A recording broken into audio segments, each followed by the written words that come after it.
the beat.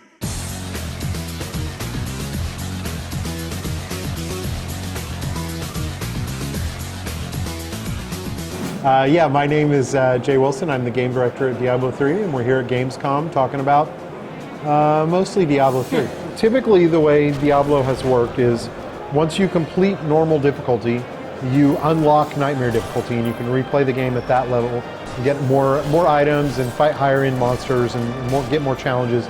Then you unlock Hell difficulty, which is similarly more challenging, better items, scarier monsters. One of the things we wanted to do was really create an environment for the player at the end of the game. So what we've decided to do is add a fourth difficulty, we call Inferno. And in Inferno difficulty is essentially all max level difficulty.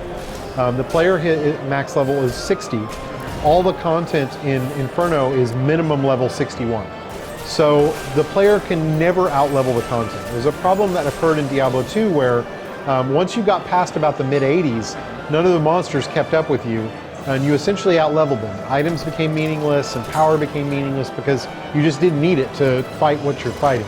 What we wanted to make sure was that there was essentially a playground that spanned the entire game content that allowed the player to have challenges through all that content and be able to play and continue to be challenged and continue to do the treasure hunt in a way that was really compelling and challenging. Most of what we're talking about are things related to in-game.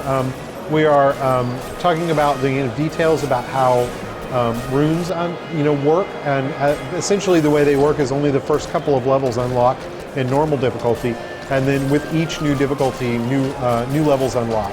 We also make monsters more aggressive and change a lot of their attributes. We give them some additional powers for some of the randomly generated bosses.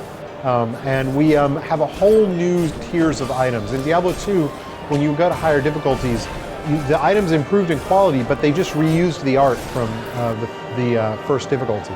In Diablo 3, every difficulty has new art that gets introduced for the items. So there's new armor, new weapons, new unique items, and then set items, which really only fully unlock kind of towards the end of the game. So the way we look at the auction house, the reaction is more or less what we expected. And it was about 2/3 positive, which is actually about best case. Like we were like, oh, we didn't really expect more than that.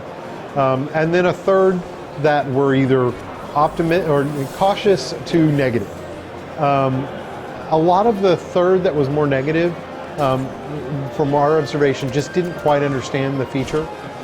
They either thought we were selling items directly to people, or they looked at Diablo and said, well, this is, this will ruin they looked at Diablo almost more like a game like World of Warcraft and said, well, this will ruin it because everybody can buy their way to the top or trade their way to the top.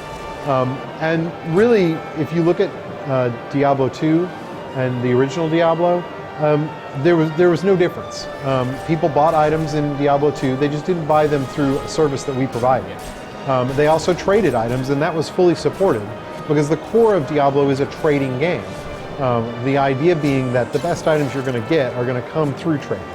So we looked at what people were doing in Diablo 2, and we looked at the fact that the community already went online and bought items.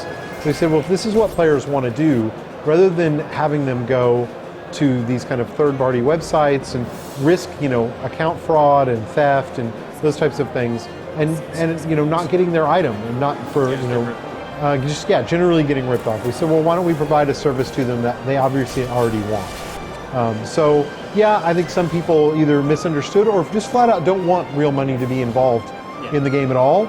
My general response to them is, if they didn't think real money was involved in Diablo 2, they were fooling themselves, because it absolutely was. And it didn't ruin that game, so we don't believe it'll ruin Diablo 3. Diablo 3 is, like I said, we're working really hard to get it done. We're going to have the beta out very soon, and the actual release date is still to be decided. So, as we like to say, when it's done.